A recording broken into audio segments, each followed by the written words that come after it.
Hi everyone, my name is Michael Zingara. I'm the host of the Average Guy Guitar uh, YouTube channel. And basically, what I'm going to talk to today's response to the videos I've seen about the article in the Washington Post about the death of electric guitar. Alright, first off, I think there's many things that are contributing to that, and if you don't think it's dying, I think you're nuts. Alright? There's a lot of reasons why millennials, Generation Y, and Generation X didn't buy guitars like the baby boom generation. Okay? And I'd have to say,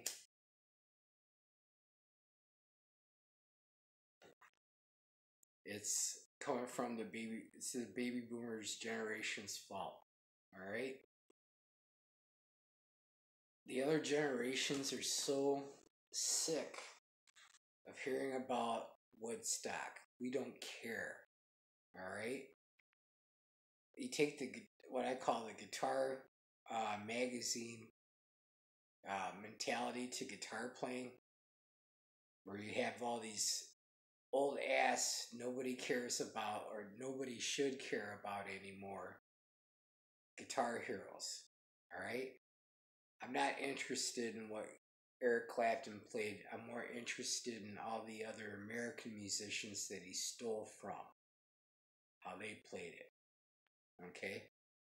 Same with the Rolling Stones. To me, they're just a bad blues cover band. When was the last time they put out a hit album? Why the hell are you still trying to play like Keith Richards? And the deal is, if the guitar industry wants to survive, you better realize that the people that are learning guitar, they're learning it off the YouTube, they're learning it off the DVDs, and basically people want to learn good songs, good foundations in playing and stuff like that. If these guitar companies don't realize the impact that YouTube has on people's playing, they're kidding themselves. Okay? And I'm not saying if you just throw an ad in there and well, banner ad before a certain video, it's going to help you financially as far as like a guitar company. But the deal is, because of the education that YouTube provides, you have smarter consumers now more than ever, more educated. Alright? If guitar companies like Fender and Gibson continue to put out overpriced crap, eventually the business is going to go someplace else. Alright? And I really blame the guitar magazines because, granted,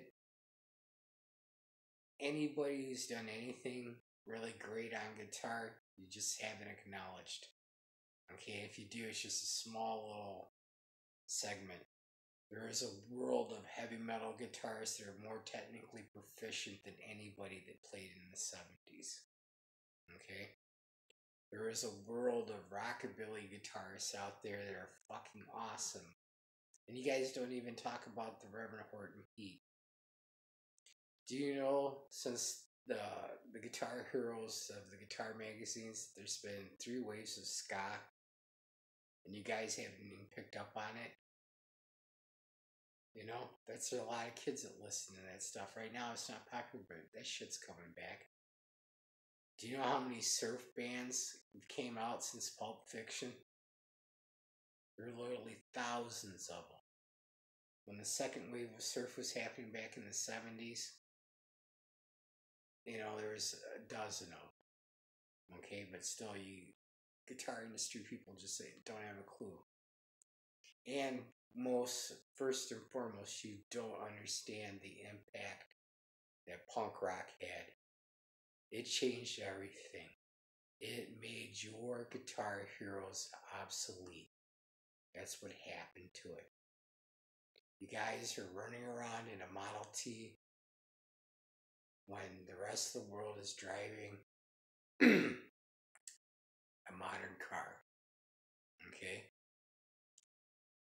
Um,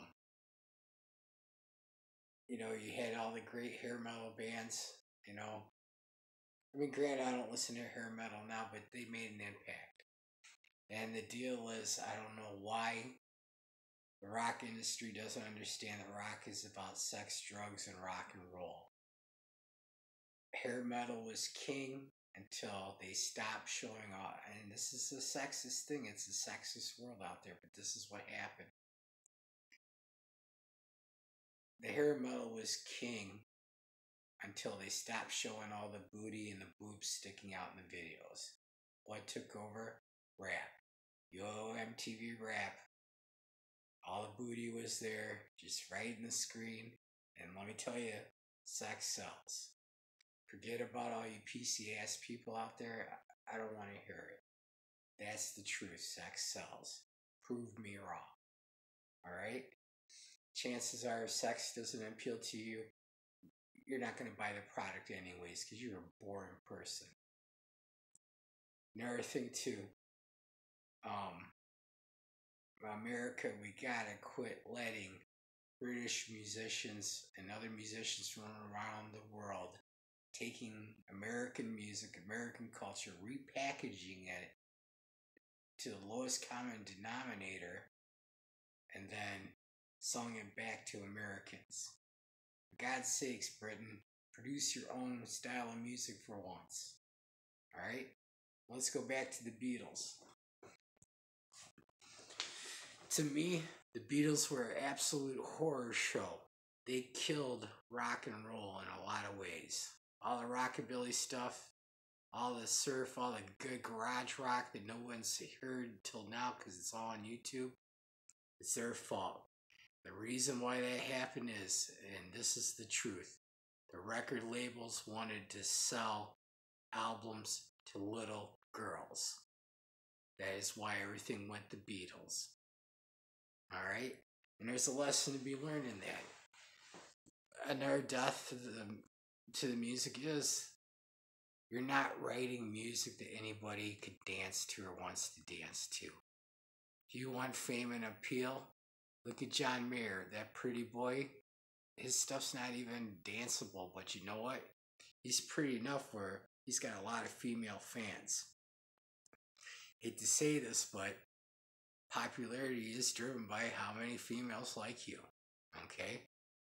You can be popular, but even Iron Maiden. You ever been to an Iron Maiden concert? It's a sausage fest. Alright? The hair metal got huge because of his sex, drugs, rock and roll, and it appealed to women. Okay? They're half of the population. You cannot play it in an audience. And then you got bands that are like Steve Vai and Joe Satriani. If you're making guitar music to appeal to other guitarists, that's crazy too. That's half of the nail in the guitar too, because I never did like either one of those guys. But basically, you bitch and complain about Britney Spears and that Beaver Kid or whatever, but who's done anything to offer the kids anything that's rocking, that's good? You know what I'm saying?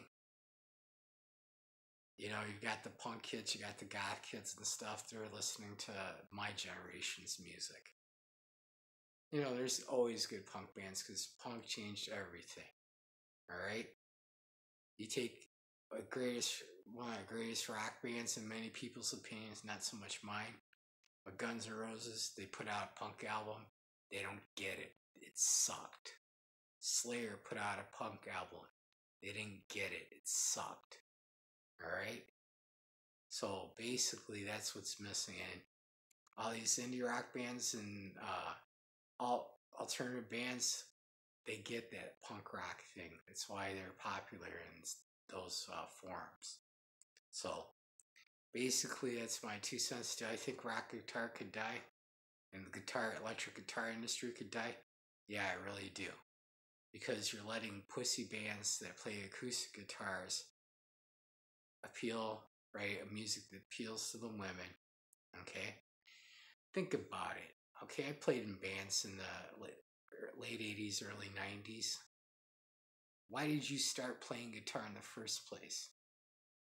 Well, I didn't want to be a football player and date rape my girlfriends and do a lot of cocaine. All right. And I already was a band kid.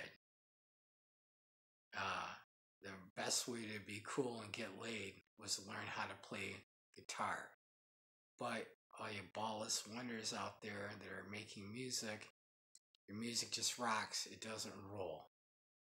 Alright, so fucking put the backbeat in, put the walking bass lines in, put some boogie woogie in it, get it to where women will want to dance to it, and we won't ever have discussions about, oh, is the electric guitar dying? Alright? There's universal appeal. The only thing the earth ever has to show any, I can't remember what the comedian's name is, but he was talking about what would earth have to show an alien race? Chuck Berry, rock and roll. That's the only thing we really have to offer that's different and new. So basically, that's my take on it. I don't care if you think I'm wrong. I know I'm going to get a shitload of comments and stuff like this. This thing goes viral or what have you. But if the guitar dies, it's their own fault. It's because you gave up in sex, drugs, and rock and roll. Kiss. Keep it simple, stupid. Alright? Thank you, everybody. Rock on, good people.